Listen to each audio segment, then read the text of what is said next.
Je vais vous poser une question. Si vous répondez bien, je vous laisse. Vous pouvez répéter la question? C'est une étrange question. Je suis. Le ciné en question.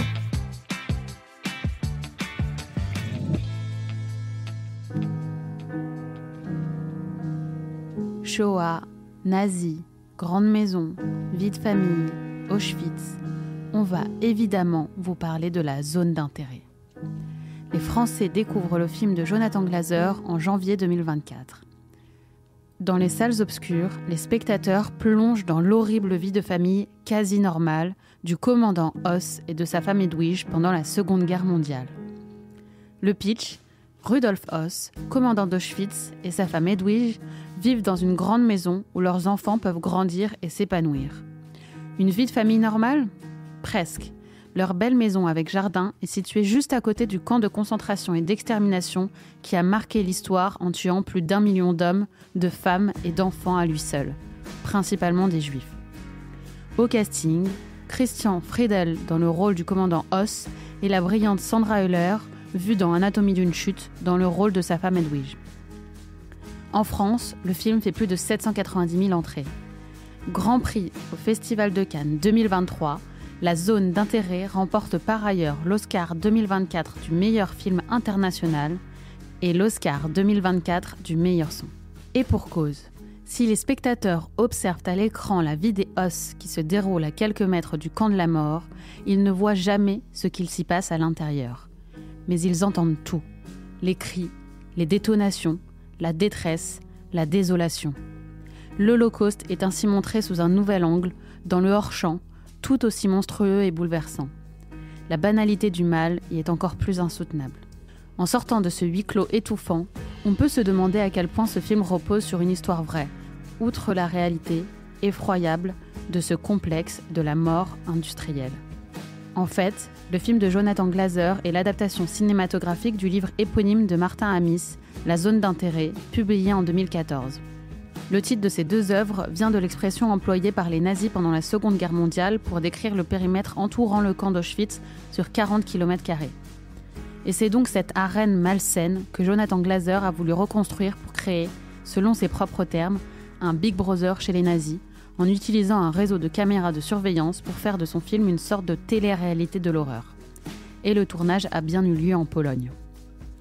Je voulais capturer le contraste entre quelqu'un qui se verse une tasse de café dans sa cuisine et quelqu'un en train d'être assassiné de l'autre côté du mur, la coexistence de ces deux extrêmes, a ainsi expliqué le réalisateur pour le dossier de presse de son long métrage. La différence entre le livre et le film, dans le roman, le commandant est nommé Paul Doll et il s'agit d'une version fictive du camp d'Auschwitz. Il est toutefois bel et bien inspiré de l'officier supérieur de la SS Rudolf Oss, tristement célèbre pour avoir joué un rôle majeur dans l'extermination des Juifs d'Europe à grande échelle et dans le système concentrationnaire, mais aussi dans l'utilisation du gaz Zyklon B, employé dans les chambres à gaz pour accélérer la solution finale. C'est aussi ce nazi de la première heure qui fait apposer à l'entrée du camp d'Auschwitz la cynique inscription « Le travail rend libre » au-dessus du portail.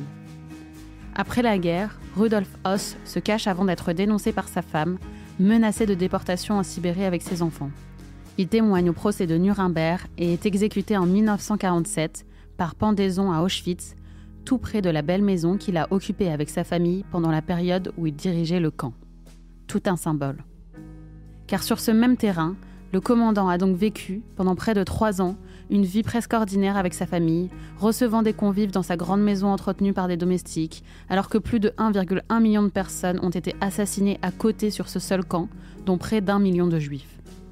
À propos de Oss, l'historien Tal Brutman expliquera au magazine Géo, dans sa rationalité de nazi, dans sa vision du monde de SS, ce qu'il se passe dans ce camp est une bonne chose. Il n'y a donc aucun problème à vivre à côté, même s'il s'agit d'un camp de concentration et d'un centre d'assassinat. Le but de Jonathan Glazer fut donc de représenter dans son film un commandant ayant réellement existé. J'ai commencé à me documenter sur Rudolf Oss et sa femme Edwige et sur comment ils vivaient à Auschwitz, détaille-t-il. D'une certaine façon, pour moi, le sujet du film est devenu ce mur.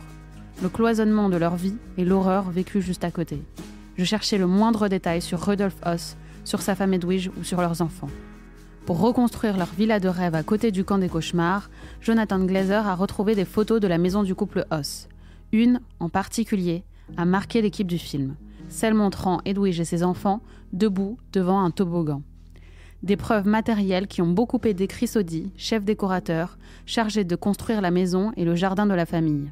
Le tournage fut d'autant plus difficile qu'il eut lieu près de là où tout est arrivé. Jonathan Glazer se souvient. La maison a dû être construite quelques années avant que la famille Hoss n'y vive. Donc, dans le film, il fallait qu'elle ait l'air neuve. Auschwitz aussi devait avoir l'air neuf. Les arbres qui font actuellement 15 mètres étaient alors des arbustes. Tout était impeccable à l'époque.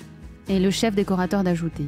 Dès le départ, Jonathan Glazer voulait tourner dans la maison d'origine, ce qui était de la folie. Je voulais simplement construire la maison. Je voulais partir de zéro. C'était mon aspiration d'origine et je voulais le faire quelque part où nous serions entourés par une nature non corrompue par la présence humaine. Le facteur de complication était le statut d'Auschwitz, qui est inscrit au patrimoine mondial de l'UNESCO. Une classification qui interdit toute construction ou activité dans un périmètre de 500 mètres du lieu. On ne peut rien déranger dans cette zone. On ne peut y faire aucun bruit. On ne peut pas toucher au sol. Ça fait partie intégrante du statut.